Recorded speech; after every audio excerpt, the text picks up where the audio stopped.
iaitu Tengku Ampuan Mariam, anak kepada Sultan Abu Bakar, pernah berkahwin dengan Sultan Mahmud Pahang. Tapi oleh kerana baginda sakit, jadi baginda dapat memerintah 3 tahun saja. Jadi lepas balik daripada selepas kemangkatan Sultan Mahmud, Tengku Ampuan Besar Mariam balik ke Johor, dan baginda ini satu lagi sejarah ya, bagaimana hebatnya Serikandi Johor. Sanggup mengorbankan hartanya lebih kurang 7 hingga 8 ekar untuk dibuat Kolej Tengku Ampuan Mariam di tengah-tengah Bandaraya Johor Bahru, bagi membolehkan anak-anak Melayu berbangsa, anak-anak Melayu, kaum wanita untuk menuntut ilmu setinggi yang mungkin. Itu jasa besar Tengku Ampuan Mariam. Jadi sebab itu dalam konteks hari ini, saya nak mengatakan hebatnya Johor ni, bila ada banyak benda. Bila saya cerita tentang pendidikan tadi kan, tadi pentadbiran, pendidikan. Johor negeri pertama yang mewajibkan pendidikan dalam kalangan anak-anak berusia 7 tahun. Bila? 1902. Bila Sultan Ibrahim dengan dokongan pembesar iaitu Menteri Pelajaran Datuk Bentara Dalam Datuk Muhammad Munshi Ibrahim telah mengeluarkan satu enactment, mana-mana orang di Johor yang ada anak 7 tahun wajib hantar anak ke sekolah. Kalau mereka gagal berbuat demikian, mak bapak mereka akan didenda RM25 atau 3 bulan penjara atas satu kepada anak. Maksudnya pada ketika itu negeri lain tak ada masalah kalau anak mereka tak sekolah pun tak apa. Johor negeri pertama yang wajibkan sistem pendidikan itu. Dan sebab itu natijah dia, konsekuen dia, Johor melahirkan begitu ramai pemimpin. Seperti Datuk Ong Jaafar, tokoh hebat yang belajar sampai ke England, Profesor Ungku Aziz, Profesor Ungku Umar, siapa lagi, Datuk Dr. Hamzah Haji Taib, malah banyaklah tokoh yang boleh saya sebutkan yang melahirkan ramai pemimpin dalam pelbagai bidang. Dan sebab itu pada hemat saya, dengan ada pendidikan inilah, ini satu lagi ciri bangsa Johor yang wajib diketahui oleh bangsa Johor. Maknanya dalam kalangan bangsa Johor tidak boleh ada di kalangan anak-anak yang tercicir dalam bidang pendidikan.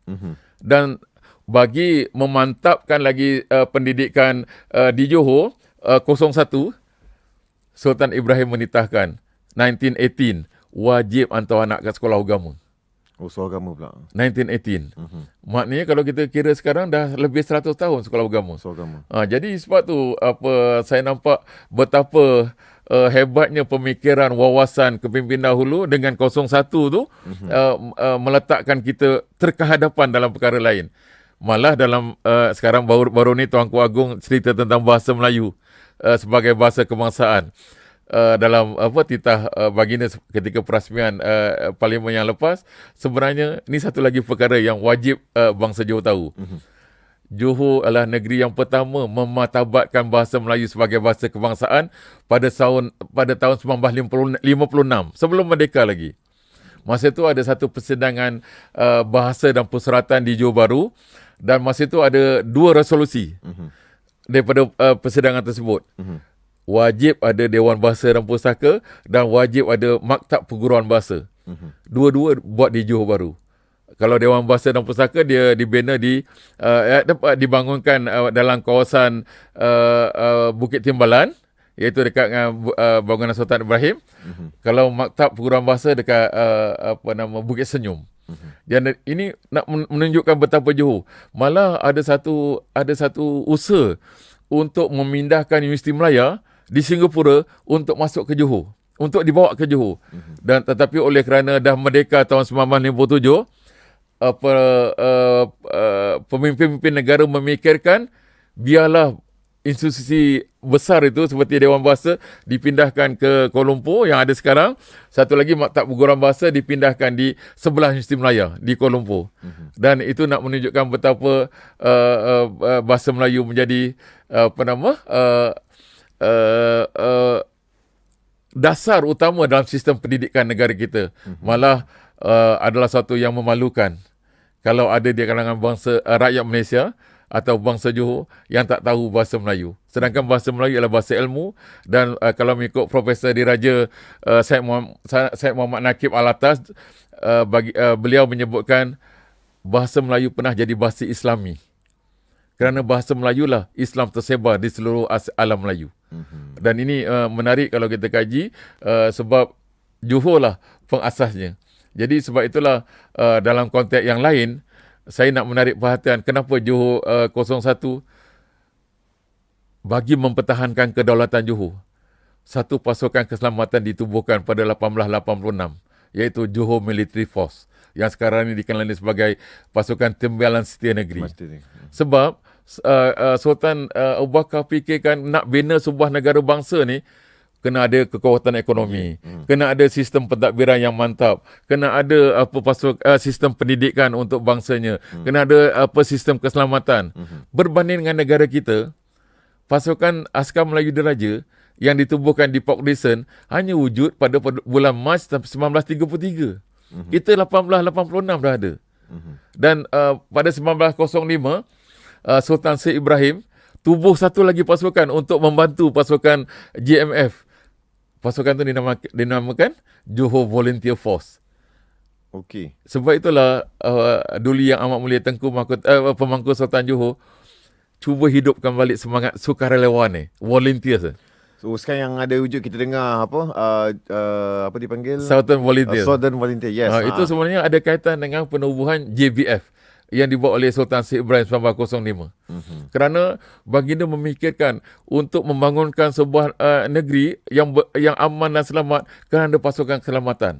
Dan menariknya, sempena hari Jumaat ni, bagaimana tapi saya rasa ada kaitan dengan peranan ulama. Sebab ada dua orang ulama yang turut menggubal undang-undang tubuh kerajaan Johor, iaitu Datuk Muhammad Salim Alatas dan juga Datuk Zaharuddin, Kadi Besar Johor. Di mana dalam undang-undang tubuh kerajaan Johor ada dua tagline. Perkara 61, iaitu kepada Allah berserah, muafakat itu berkat. Kepada Allah berserah, muafakat itu berkat. Jadi saya rujuk pada ulama. Dan ulama kata, dia ada kaitan dengan ayat Quran. Iaitu, hablum minallah, hablum minan nas. Iaitu hubungan manusia dengan Tuhan dan hubungan manusia dengan manusia. Jadi, saya nampak bagaimana satu sistem bernegara ada unsur-unsur keagamaan yang kukuh bagi sebuah sistem pemerintahan. Dan sebab itulah menurut Undang-Undang Tubuh Kerajaan Johor, Sultan bukan sekadar ketua negeri atau ketua pentadbiran, Sultan ialah ketua agama. Dan ini menarik kalau kita kaji sebab pada bulan September tahun 24, Sultan Ibrahim telah keluarkan dekri Majlis Raja, Majlis Kerajaan dan Majlis Agama. Dan sebab itulah pada 1 Mac 1925, Menteri Besar Johor telah berkenan mempersetujui penubuhan Majlis Agama Islam Johor sebagai badan induk sistem pentadbiran agama di negeri Johor. Baik, okey Prof. Itu dia. Menarik sebenarnya kalau kita dengar kan. Ada saya sendirilah orang kata secara peribadinya memang kita akui tak banyak perkara yang kita tahu. Kita ada membaca tapi bila kita mendalami lagi ilmu seperti ini, ianya sangat-sangat menarik. Agama diletakkan sebagai perkara pertama. Itulah di dalam pembentukan sebuah negara. Jadi Prof, bila kita bercakap berkaitan dengan tadi, Prof ada menyentuh mengenai bagaimana raja menjaga bangsa Johor itu sendiri, rakyat khususnya. Jadi kita nak tanya Prof, dalam sejarah Johor, hubunganlah mungkin daripada awal dulu, bagaimana hubungan, kita cakap hubungan raja dengan rakyat sehingga membentuk makna 01 ni Prof. Sebenarnya sejarah Johor memang merakamkan hubungan yang sangat akrab atau sinonim antara raja dan rakyat. Malah diterbitkan dalam peribahasa Melayu, perumpamaan Melayu, raja dan rakyat berpihak tiada, umpama aur dan tebing. Jadi ini satu gambaran bagaimana dalam sistem sebuah sistem pemerintahan, betul kedudukan raja itu sangat tinggi dan berdaulat. Dan tapi pada masa yang sama dalam sejarah Johor menggambarkan hubungan dan raja dengan rakyat tidak pernah berpisah. Contohnya dalam sistem pemerintahan, Kesultanan Johor tetap akan mengambil kira tentang kesejahteraan rakyat. Contohnya, selepas kemangkatan Sultan Abu Bakar, Sultan Ibrahim, baginda lah yang memulakan satu dasar untuk memastikan Johor ada perancangan keuangan tiap tak tahun, iaitu dengan bentang bajet yang belanjawan Johor tu. Bermula dengan Sultan Syed Ibrahim. Sebab dia kata dengan baginda Tita, dengan ada belanjawan itulah kita boleh merancang pembangunan Johor, merancang pembangunan rakyat dan juga merancang sistem pentadbiran. Dan dengan ada itu lebih mudah. Jadi itu yang nak menunjukkan betapa pemikiran raja tu kepada rakyat sepanjang masa. Macam saya kata tadi, kerana memikirkan tentang bangsa Johor majoritinya orang Islam. Baginda mengutamakan pembinaan institusi masjid dan surau untuk kepentingan dalam contoh pendidikan, menurut Profesor Rahimah Abdul Aziz, dalam bukunya tentang sistem pendidikan Johor pada tahun 1915, pada 1915 Johor dah ada lebih 60 buah sekolah.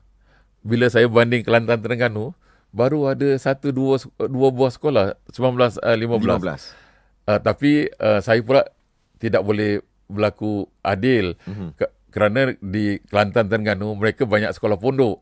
Kerana kita kena tahu kenapa Kelantan banyak sekolah pondok, sebab kerajaan Patani pernah dihancurkan oleh kerajaan Siam kerana enggan tunduk kepada Bangkok. Jadi kita tahu kerajaan Patani ni pusat pendidikan Islam serantau alam Melayu. Jadi sebab itu bila ulama-ulamanya diserang, mereka bergerak ke Kelantan Terengganu yang Kedah. Itu yang sistem pondok berkembang di utara. Tetapi Johor tidak. Johor mengamalkan sistem pendidikan moden. Jadi sebab itu saya nak mengatakan bahawa concern raja kepada rakyat tu memang tinggi. Dan sebab itu dalam hal-hal yang lain, kesinambungan itu berterusan sampai sekarang. Apabila baginda tuanku yang di-Pertuan Agong, sejak baginda menjadi Tengku Mahkota Johor, ketika itu baginda telah memulakan program yang sangat hebat, Kembara Mahkota Johor. Dan Kembara Mahkota Johor sebenarnya satu pemikiran pada saya yang secara spontan yang digunakan oleh Tengku Mahkota ketika itu untuk mendekatkan institusi raja dengan rakyat. Dan di zaman itu, pada peringkat awal, untuk Marul Cik Sofi, tuanku boleh pergi kat mana-mana tanpa arahan daripada kerajaan negeri. Maknanya dia kalau kata nak pergi kampung apa dekat Segamat, dia boleh pergi, tak perlu kata ikut macam sekarang tata caranya ada ni, ni kampung ni kena pergi, ni kampung. Pada peringkat awal tidak, sebab tuanku Agong masa itu TMJ, dia nak tahu sendiri pembangunan kawasan negeri Johor yang sebenarnya. Sebab ini bukan daripada nasihat-nasihat ahli tidak. Jumaah. Bukan. Jadi ahli Jumaah hanya menasihat dalam konteks peranan baginda dari segi keselamatan baginda ketika pergi ke mana-mana, dipastikan keselamatannya, tapi dalam konteks yang tu baginda nak tahu sendiri. Kalau sebab Johor ni terkenal dengan tagline moden, Johor maju dan moden. Sultan Abu Bakar pernah digelar sebagai bapa Johor moden. Sultan Syed Ibrahim pernah digelar sebagai transformasi Johor moden, membawa pada pelbagai pembaharuan dalam pelbagai bidang. Di zaman Sultan Ismail, pembangunan luar bandar sangat ketara di zaman itu kerana ada dasar ekonomi baru, iaitu penubuhan felda dan sebagainya di bawah Sultan Ismail.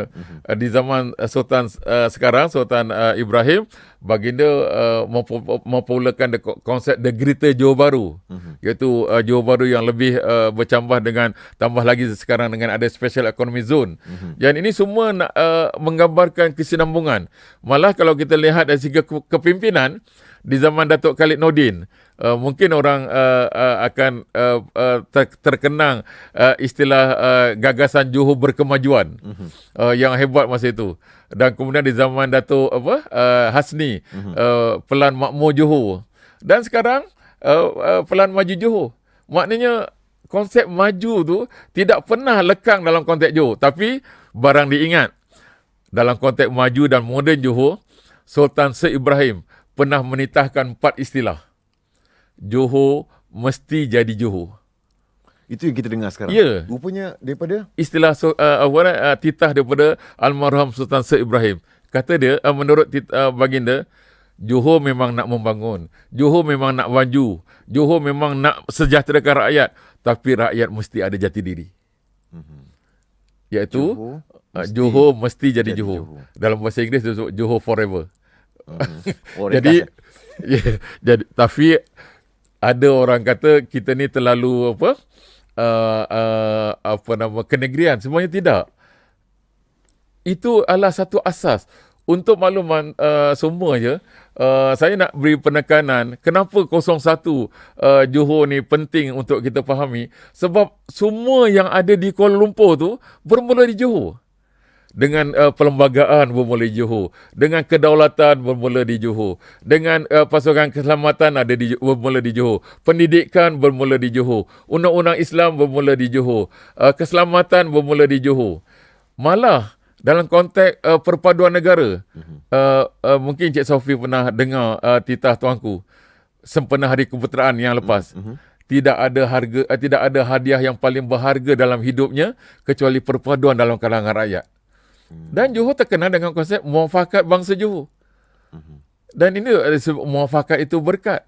Dan ini yang ada dalam tagline Johor. Dan sebab itu dalam konteks ini, pada hemat saya, konsep bangsa Johor itu sangat inklusif.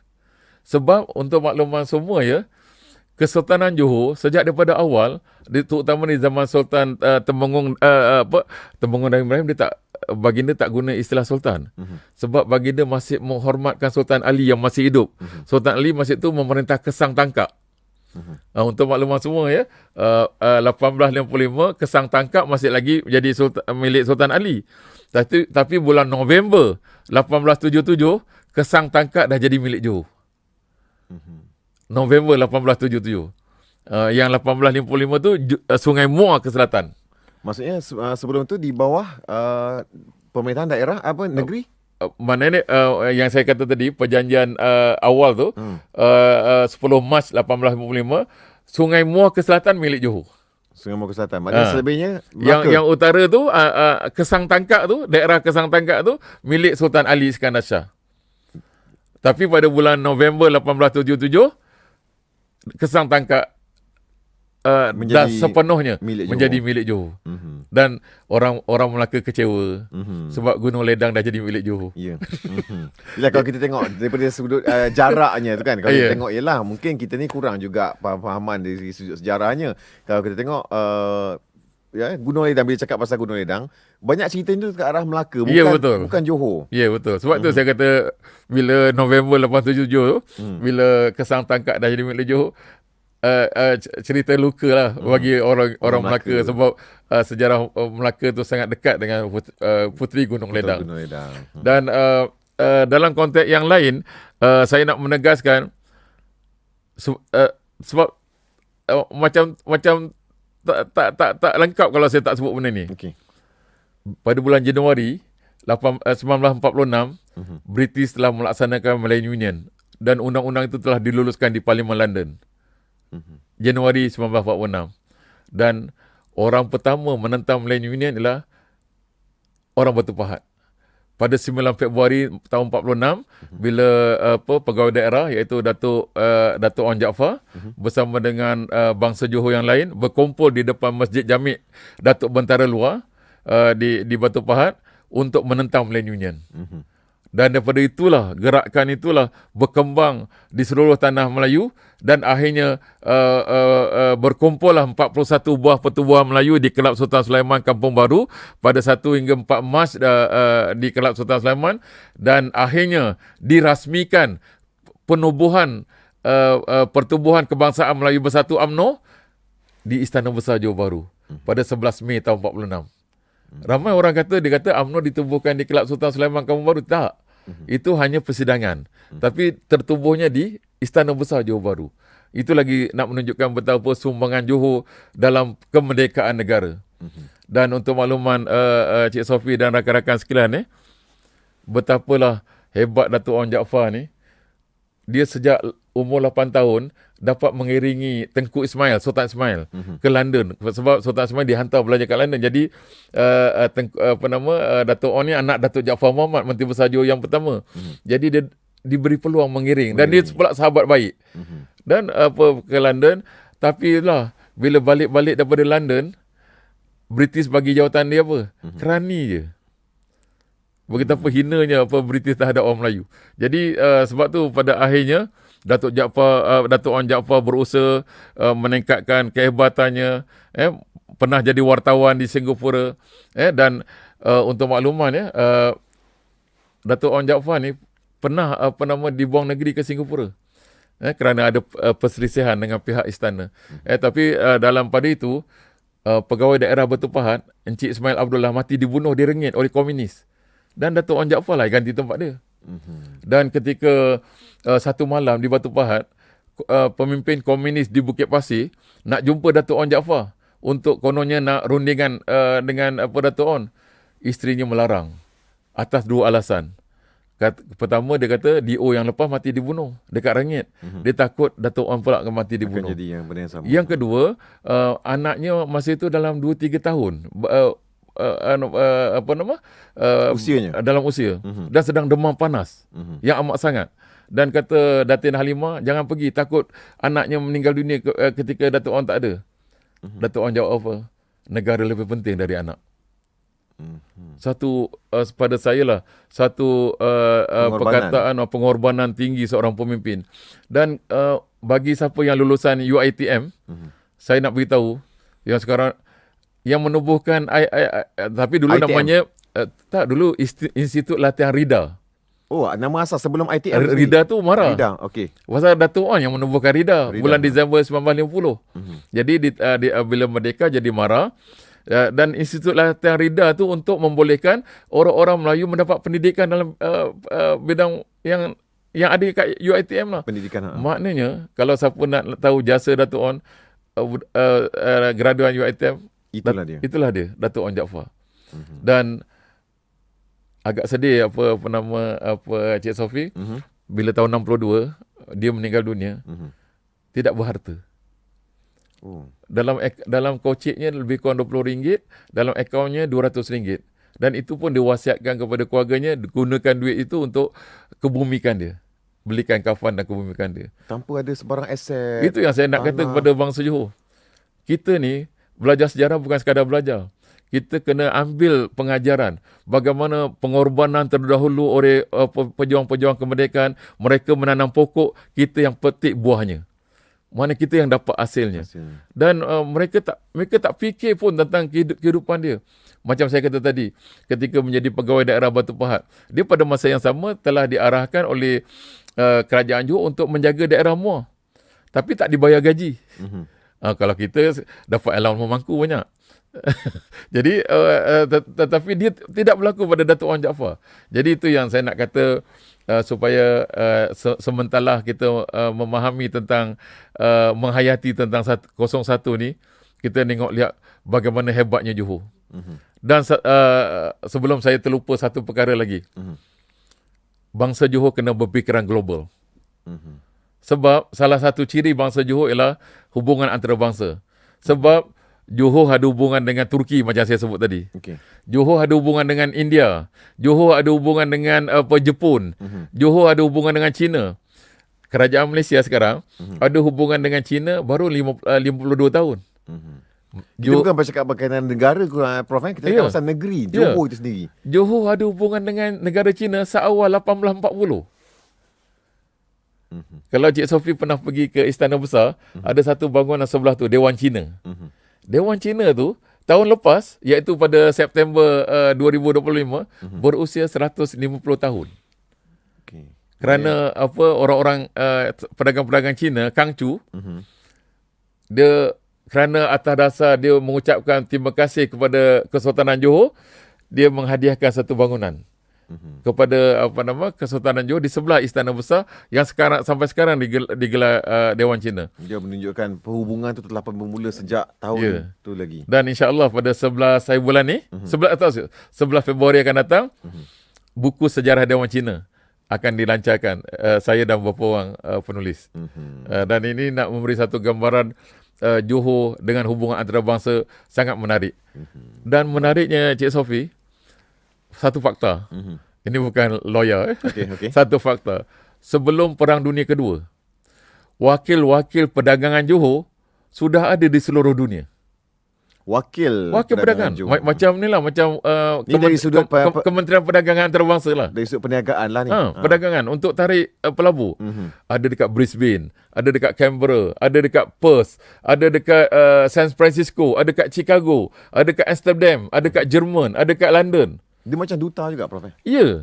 Dan ini sebelum Perang Dunia Kedua. Dan saya terbayang, kan susah orang nak pergi sana. Ya. Kapal terbang bukan ada macam sekarang kan. Macam mana kerajaan Johor dulu telah pun boleh berani menghantar Ya. wakil-wakilnya ataupun duta. Yang tu saya nak kata betapa 01 tu memang tepat untuk Johor. Kerana kita terkehadapan. Sebab tu saya selalu bila saya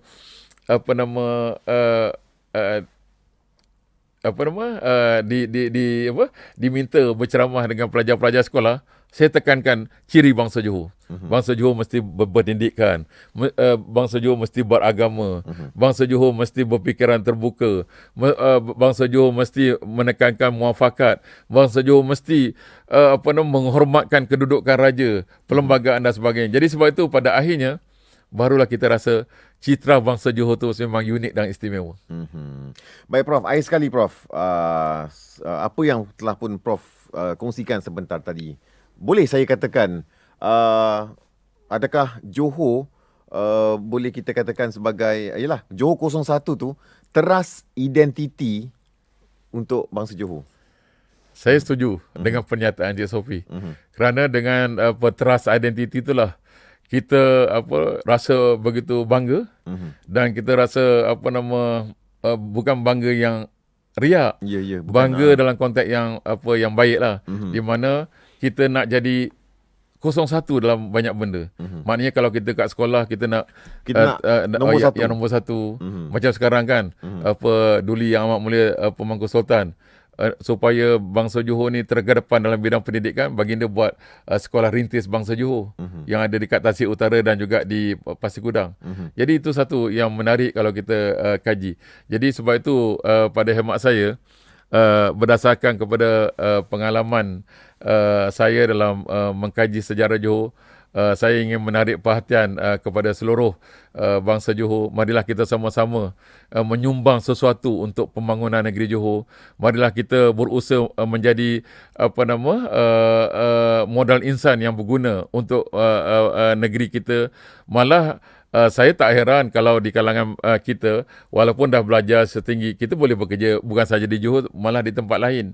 Dan pada masa yang sama, kita menghormati institusi raja, sebab institusi raja lah menjadi asas kepada sistem pentadbiran daripada dulu sampai sekarang.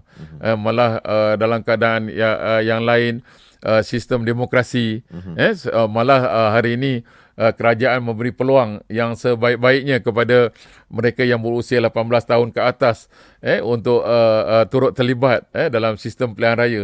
Jadi itu satu lagi galakkan kepada kita untuk turut terlibat dalam membina sebuah negeri atau negara yang aman, stabil dan sejahtera. Dan sesungguhnya dengan kita memahami sejarah, kita akan rasa lebih bangga dengan sejarah tokoh-tokoh terdahulu yang telah memajukan negeri dan negara kita, dan akhirnya kita mendapat nikmat kerana kita dibesarkan di sini, didewasakan di sini, mendapat pelbagai nikmat daripada hasil bumi ini. Dan insya-Allah nanti kita akan memberi sumbangan yang bermakna dalam kehidupan, dan akhirnya insya-Allah nanti kita akan kembali kepada Tuhan. InsyaAllah. Dan akhirnya, cintailah Johor Darul Ta'zim. Kerana di sinilah lahirnya sebuah cinta. Itu dia. Baik. Terima kasih Prof sudi berkongsi panjang lebar apa yang menariknya berkaitan dengan kenapa Johor 01. Kita baru saja selesai bersama-sama dengan Profesor Datuk Dr. Kasim Tukiman, penasihat Jumaah Majlis Diraja Johor yang mana sudi untuk berkongsilah tentang apa yang telah pun kita bicarakan pada hari ini, iaitu kenapa Johor 01 kalau dekat kat penalang kita semua tu kan. Jadi itulah dia Prof, bukan sekadar satu gelaran tapi satu simbol kepimpinan, kesinambungan sejarah dan juga jati diri sendiri untuk seluruh bangsa Johor. Terima kasih kepada anda yang menonton. Sampai kita jumpa lagi untuk episod yang akan datang. Daripada kami, saya Saufi Nawawi untuk podcast Kawan Dengar.